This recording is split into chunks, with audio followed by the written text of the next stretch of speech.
በስመ አብ ወወልድ ወመንፈስ ቅዱስ አህዱ አምላክ አሜን። እስከ ጊዜው ከእርሱ ተለየ። የሉቃስ ወንጌል ምዕራፍ 4 ከቁጥር 13።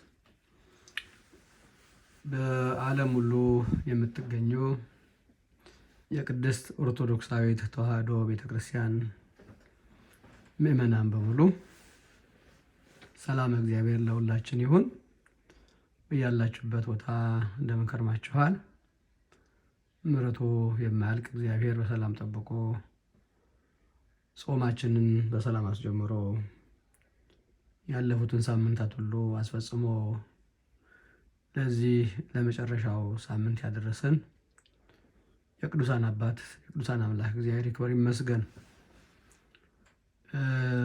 አሁን ያለንበት ሳምንት የኒቆዲሞስ ሳምንት የመጨረሻው የአብይ ጾም ሳምንት ነው። ከዚህ ቀጥሎ ያለው ሰሙነ ሕማማት ነው። ራሱን ችሎ ያለ ነው። ስርዓቱ የሚለይ ነው።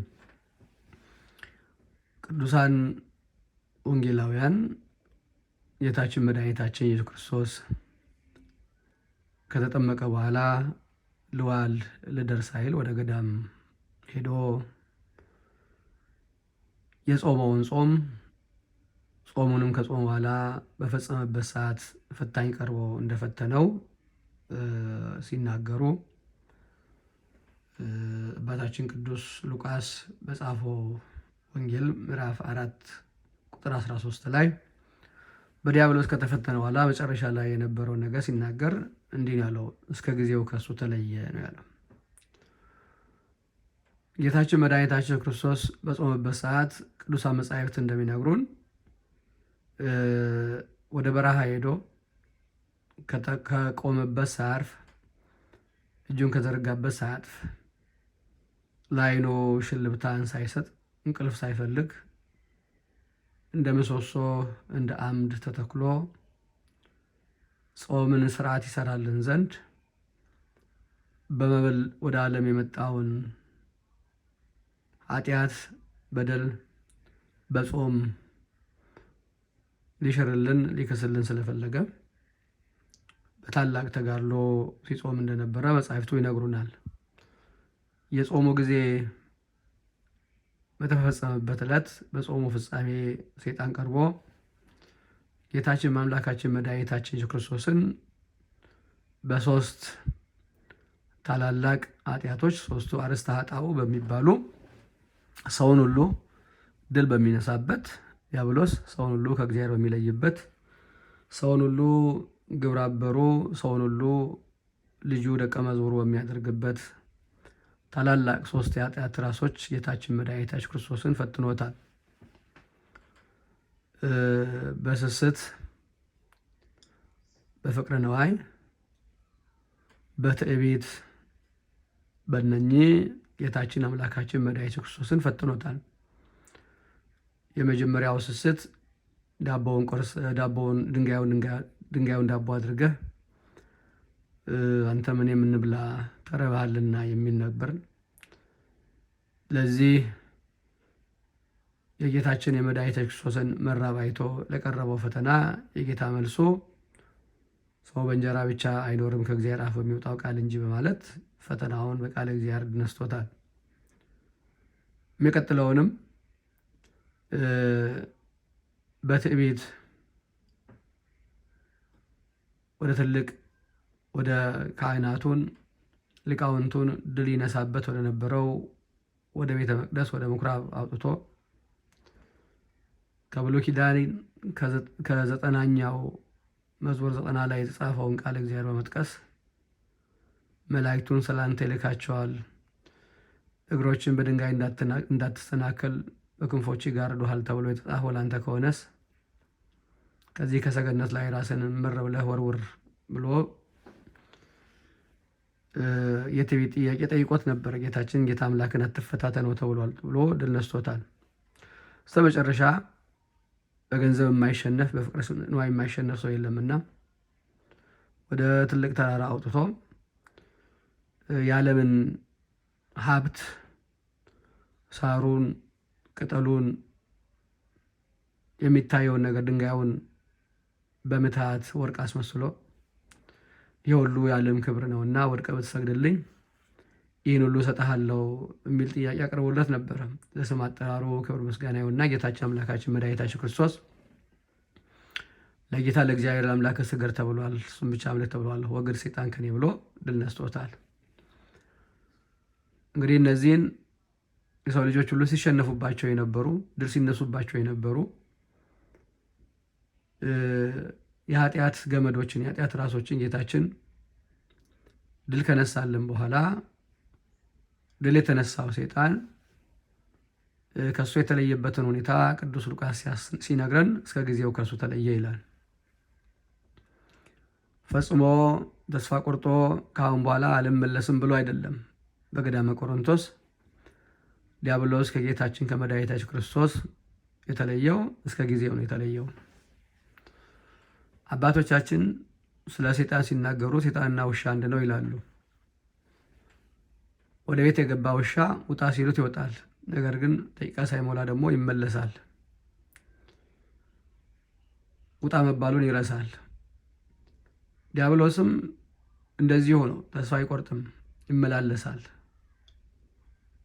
እስከ ጊዜው ከጌታችን ከመድኃኒታችን ከኢየሱስ ክርስቶስ እስከ ጊዜው ተለየው።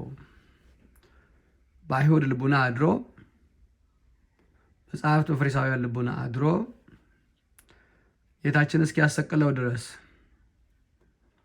መስቀል እስኪያሸክመው ድረስ መራራ ሐሞት እስኪያስጠጣው ድረስ ጀርባውን 6666 ጊዜ ስጋው አልቆ ነጭ አጥንቱ እስኪታይ እስኪያስገርፈው ድረስ በገመድ ግራና ቀኝ ወጥረው እስኪስቡት ድረስ እጆቹን በችንካር እስኪቸነክሩት ድረስ ሕሊናቸው የቻለውን ክፋት ልቡናቸው ያሰበውን ክፉ ነገር ሁሉ እስኪያደርጉበት ድረስ ከጌታችን ከመድኃኒታችን ከኢየሱስ ክርስቶስ ተለየ ይላል።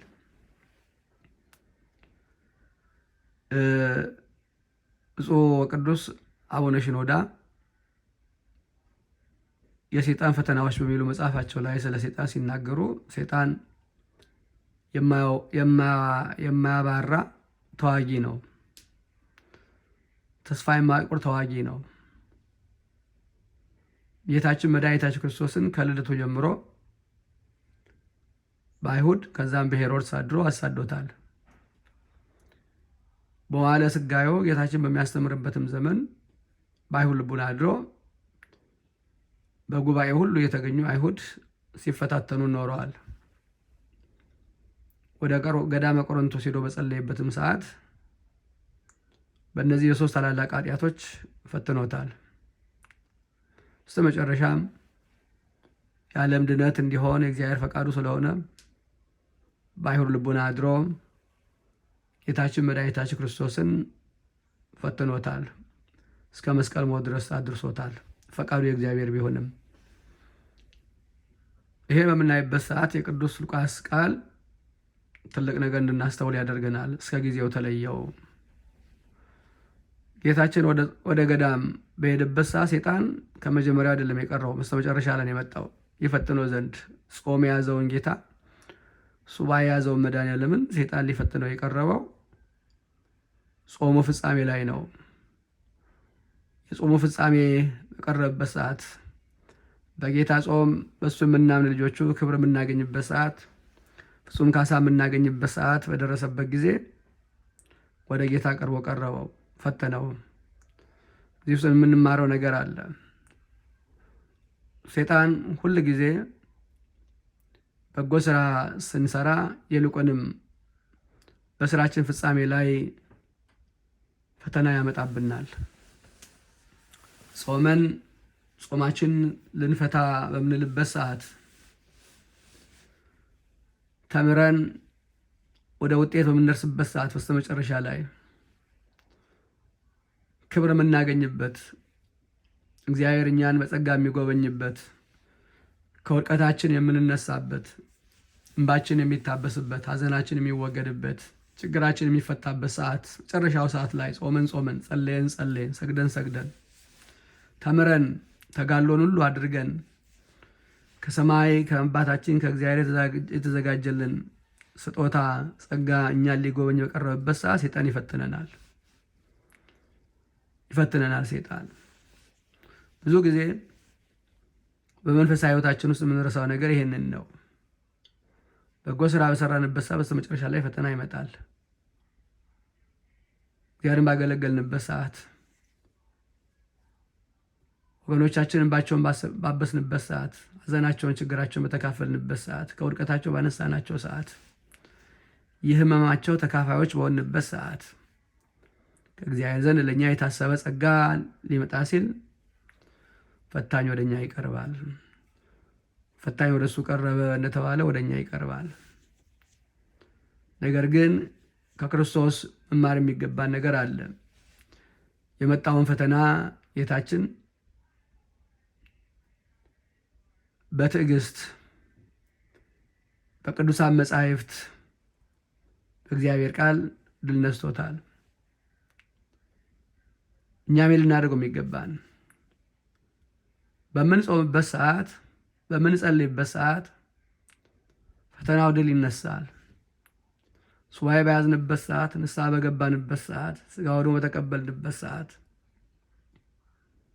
ማንኛውንም የእግዚአብሔር ፈቃድ የሆነ ምእመናን ክርስቲያኖች ሀብተ ወልድ ስመ ክርስትና ሕይወተ ልቡና ያገኙ ምእመናን ሊሰሩት የሚገባውን ስራ በሰራንበት ሰዓት ለጊዜው ፈተናው ተጊላል።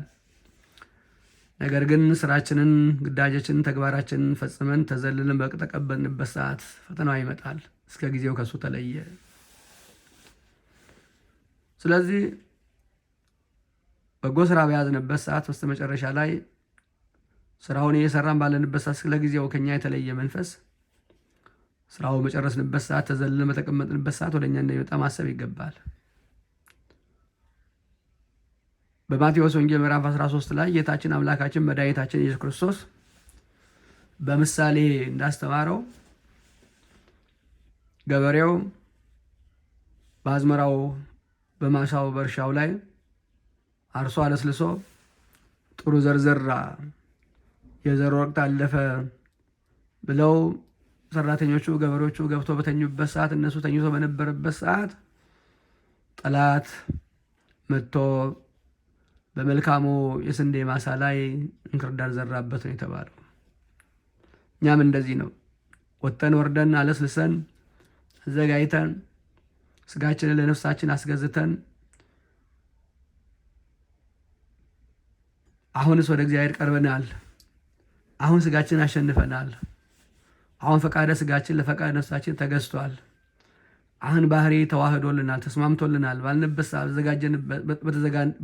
በተዘናጋንበት ሰዓት፣ በተኛንበት ሰዓት ዲያብሎስ መጥቶ እንክርዳዱን ይዘራል። ስለዚህ ሁል ጊዜ ምእመናን በጾማችን ፍጻሜ ላይ፣ በጸሎታችን ፍጻሜ ላይ፣ በሱባችን ፍጻሜ ላይ፣ በተልኳችን በመልካም አገልግሎታችን ፍጻሜ ላይ እስከ ጊዜው የተለየ ሴጣን አዘናግቶ ሊመጣ እንደሚችል አስበን ከዛም በኋላ ያለውንም ደግሞ በትጋት በንቃት ልንጠበቅ ይገባናል። ተኝተን ባለንበት ሰዓት እንዳንሰረቅ፣ ተኝተን ባለንበት ሰዓት አሁንስ በቃ እንጨርሰናል፣ ተግባራችንን፣ ተጋድሏችንን፣ መሽቀዳደማችንን ፈጽመናል ባልንበት ሰዓት እንክርዳድ እንዳይዘራብን እስከ ጊዜው ለጊዜው የተለየው ክፉ መንፈስ በሌላ ጊዜ መጥቶ እንዳያሳስተን ልንጠነቀቅ ይገባናል። በጾማችን ወቅት ከጌታ የምንማረው ነገር አለ። መላእክት መጥቶ አገለገሉት ይላል። ዲያብሎስን ድል ከነሳ በኋላ ሲፈተን አልነበሩም። ለምን? መላእክቱ ቢኖሩ ኖሮ ሰይጣን ብቻውንማ ቢሆን አሸንፈኝ ነበረ፣ ከመላእክቱ ጋር ሆኖ ድል ነሳኝ እንጂ ብሎ እንዳይል ብቻውን ነው ጌታችን። መላእክቱ የታዩት ሰይጣንን ድል በነሳበት ሰዓት፣ አሳፍሮ በላከው ሰዓት ለከ ኃይል ለከ ክብር እያሉ መጥቶ እጅ ነስተውታል። በምእመናን ሕይወትም ውስጥ ይሄ እውነታ አለ። ድል ለሚነሱ ሰዎች ቅዱሳን መላእክት የሚገለጡት ለድል ነሺዎች እስከ መጨረሻ የሚጸና እሱ ይድናል ተብሎ በማቴዎስ ወንጌል ምዕራፍ 24 ላይ እንደተነገረ በመልካም ተጋድሏቸው ውስጥ ሁሉ በትዳራቸው ሊሆን ይችላል፣ በድንግልናቸው ሊሆን ይችላል፣ በብሕትውናቸው ሊሆን ይችላል፣ በምንኩስናቸው ሊሆን ይችላል፣ በጾማቸው፣ በጸሎታቸው፣ በማንኛውም እግዚአብሔርን አገኝበታለሁ አስደሰትበታለሁ በሚሉት እሽቀዳደም ነገር ሁሉ እስከ መጨረሻ የጸና ሰው ድል መንሳትን ያገኛል። በዛን ሰዓት ቅዱሳን መላእክት መጥተው ያገለግሉታል፣ ይገለጡለታል፣ ይጠብቁታል። ስለዚህ ምእመናን የምንጀምራቸው ነገሮች ሁሉ በጊዜ ሳንገድብ እስከ መጨረሻው ድረስ ክብራችን እስክናገኝ ድረስ ዋጋችን እስክናገኝ ድረስ እንክርዳዱ ሳይዘራብን ወደ ጎተራው ስንዴ ሆነን እስክንገባ ድረስ ጾማችን፣ ጸሎታችን፣ ብህቱናችን፣ ምንኩስናችን፣ እንግልናችን፣ ትዳራችን፣ መንፈሳዊ ተጋድሏችን በሙሉ ወደ ክርስቶስ ጎተራ ወደ መንግሥተ ሰማያት እስኪገባ ድረስ በብሩህ ገጽ አምላካችን ተጋድሏችን እስኪቀበልልን ድረስ ልንጋደል ይገባናል። ለምን? በምናደርገው ነገር ሁሉ ለጊዜው የሚለየን እንጂ ፈጽሞ የሚለየን ሰይጣን ስለሌለ፣ ሁል ጊዜ ሰው ልጆችን ለማሳት የሚጥር ስላለ በዚህ በማቴዎስ ወንጌል ምዕራፍ 12 ላይ ርኩስ መንፈስ ከሰው ልቡና በወጣ ጊዜ የሚያደርገውን ጌታችን አምላካችን መድኃኒታችን ክርስቶስ በምሳሌ አስተምሯል። ርኩስ መንፈስ ከሰው ልቡና በወጣ ጊዜ ማረፊያ ያገኝ ዘንድ ረፍት በሌለበት በበረሃ ይዞራል። ዞሮም ማደሪያ ያጣል። በዛን ሰዓት ወደ ቀደመ ቤቴ እመለሳለሁ ብሎ ይመጣል። ተጠርጎ ባዶ ሆኖ ያገኘዋል። ከዛም በኋላ ይሄዳል። ከሱ የከፉትን 7 አጋንንት ይዞ ይመጣል። እሱም ያድርበታል። ከፊተኛው ይልቅ የኋለኛው ይበስበታል ብሏል። ጾም ስንይዝ፣ ሱባኤ ስንይዝ እነዚህ 7ቱን አጽዋማት በምንጾምበት ሰዓት ይልቁንም ደግሞ ዲያብሎስ ድል በተነሳበትን የጌታችን አምላካችን መድኃኒታችን ክርስቶስ የጾመውን አብይ ጾም በምንጾምበት ሰዓት ለጊዜው በጾሙ፣ በጸሎቱ፣ በሱባኤው፣ በንስሐው፣ በስጋው ደሙ፣ በመልካም ስራ ክርስቶስን በሚያስመሰለን ከክርስቶስ ባገኘነው ነገር ሁሉ ሰይጣን ድል ይነሳል። ድል ከተነሳ በኋላ ግን የቀደመ ቤቴ የቀደመ ማደሪያ ብሎ ወደኛ መምጣቱ አይቀርም። ስለዚህ ይህን ጾማችንን ጾመን በምንጨርስበት ሰዓት፣ ሱባኤው በሚያበቃበት ሰዓት፣ ሕማማቱ በሚያበቃበት ሰዓት ከትንሣኤው ጀምሮ ባዶ ሆነን እንዳያገኘን፣ ከጾሙ ከጸሎቱ ባዶ ሆኖ እንዳያገኘን፣ ከትሕትና ባዶ ሆኖ እንዳያገኘን፣ ሰይጣን የከፋ ስራ እንዳያሰራን ልናስብ ይገባናል። ለምን? ብዙ ጊዜ እኛ ኦርቶዶክሳውያን ሰክረን የምንታየው የጾማችን ፍጻሜ ዕለት ነው። ዝሙቱ የሚታየው፣ ስካሩ የሚታየው፣ ዘፈኑ የሚታየው፣ የማይገባ የስጋ ፈቃዳት ብሎ አባታችን ቅዱስ ጳውሎስ የዘረዘራቸው ነገሮች ሁሉ የሚታዩት የጾማችን ፍጻሜ ላይ ነው። ለምን? ሰይጣን ወደ ቀደመ ቤቴ ብሎ ተመልሶ ባየን ሰዓት ተጠርገን ባዶ ግን ሆነን ስለሚያገኘን ነው። ስለዚህ ለጊዜው የሚለየን እንጂ ነፍሳችን ከስጋችን እስክትለይ እስከ መጨረሻ የሚለየ ሰይጣን ስለሌለ፣ ፈታኝ ስለሌለ፣ ባላጋራ ስለሌለ ሁልጊዜም ድረስ ሁልጊዜም ፈታኝ በመጣበት ሰዓት በፍቅረ እግዚአብሔር፣ በቃለ እግዚአብሔር፣ በፍቅረ ቢጽ፣ በትሕትና፣ በንጽህና፣ በቅዱስ ቁርባን እግዚአብሔር በሚወደው ነገር ሁሉ የተሞላን ሆኖ እንዲያይንና ወደኋላ ጠላታችን እንዲመለስ እስከ መጨረሻ ድረስ እንጸና ይገባናል። ቅዱሳንን፣ ጻድቃንን፣ ሰማዕታትን እስከ መጨረሻ ያጸና መድኃኔዓለም እስከ ጊዜው ከኛ የተለየውን ዲያብሎስን ድል የምንነሳበትን አቅሙን እስከ መጨረሻ እንዲያደለን ቅዱስ ፈቃድ ይሆንልን። መልካም ሰሙነ ሕማማት ያድርግልን። አሜን።